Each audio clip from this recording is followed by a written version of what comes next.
ہمارے لیے یہ بات نہایت افسوسناک ہے کہ جوائنٹ پارلیمانی کمیٹی نے وہ رویہ اپنایا پہلے دیا ہے. اس نے یہ واضح کر دیا کہ وہ امینڈمنٹ بل میں ترمیمات کے لیے سنجیدہ نہیں ہیں بلکہ وہ کسی مخصوص ایجنڈے کے اوپر کام کر رہے ہیں.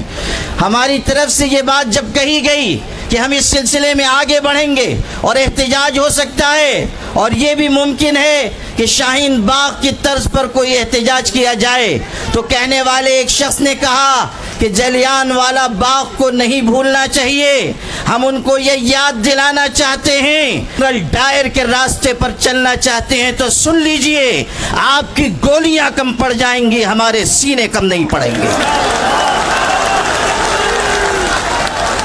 آپ کس کو دھمکی دے رہے ہیں اور آپ کس قوم کو مخاطب کر رہے ہیں کہ آپ یہ سمجھتے ہیں کہ مسلمانوں کو خون کی ننھی منی ندیوں سے چل سکیں گے؟ سن لیجئے، ہم وہ ہیں کہ خون کے بحر قلزم سے گزر کر بھی داستان عزم و عزیمت لکھ کر آپ کو دکھا دیں گے. میرے بھائیوں، آج یہ بات کی جا رہی ہے کہ نہ دیں گے. اس وقت کیا ہوا تھا میں یاد دلانا چاہتا ہوں. جب گولیاں چلائی گئیں تو وہاں پر ہندو بھائیوں کی، سکھوں کی، مسلمانوں کی لاشیں ایک دوسرے کے ساتھ ملی ہوئی پڑی ہوئی تھی. آج بھی ہم اسی راستے پر ہیں اور آپ اگر انگریز کے راستے پر جانا چاہتے ہیں تو سن لیجئے، اتیاچار کرنے والے کبھی اس دنیا میں عافیت کے نہیں گزار سکتے.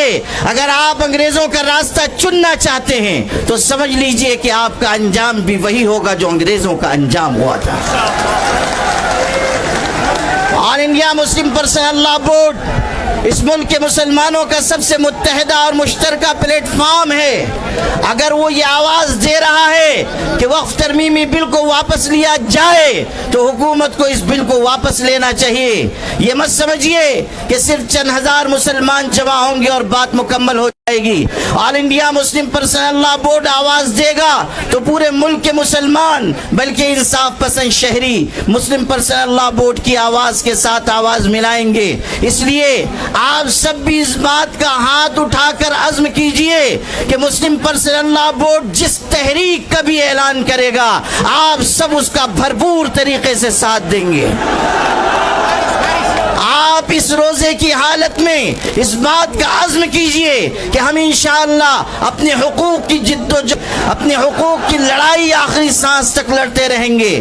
اس حقیقت کو ہمیشہ یاد رکھیے کہ اپنے حقوق کی آواز جتنی دیر سے اٹھائی جاتی ہے اتنی ہی زیادہ قربانیاں دینی پڑتی ہیں. اس لیے اگر آج ہم آئے ہیں تو اپنے اندر ایک قربانی کا جذبہ بھی پیدا کریں اور یہ پیغام پورے ملک تک پہنچائیں کہ ہمیں اس ملک کو بھی بچانا ہے، اس ملک میں محبت کے پیغام کو بھی عام کرنا ہے اور سب کو ساتھ لے کر ہمیں اس سمت میں جانا ہے جس میں ملک کا بھی بھلا ہو اور ہماری ملت کا بھی بھلا ہو. آپ کی یہ قیادت جو یہاں موجود ہے، اگر آپ اسے بوڑھی اور بزدل قیادت سمجھتے ہیں تو سن لیجئے، آج یہ یہاں بیٹھے ہوئے ہیں لیکن کل اگر اللہ نے ایسا موقع دیا کہ ہمیں اس لڑائی کو آگے بڑھانا پڑا تو آپ دیکھیں گے کہ یہ قیادت قلم اور کاغذ چھوڑ کر ہتھکڑیوں کا بھی استقبال کرے گی اور اپنے سینے کھول دے گی اور آپ کی لڑائی آخری سیڑھی تک لڑی جائے گی. اسی لیے میں یہ کہا کرتا ہوں اپنی قیادت کے بارے میں کہ یہ الگ بات ہے کہ چپ چاپ کھڑے رہتے ہیں، پھر بھی جو لوگ بڑے ہیں بڑے رہتے ہیں. ایسے درویشوں سے ملتا ہے ہمارا شجرہ جن کی ٹھوکر میں کئی تاج پڑے رہتے ہیں. وآخر دعوانا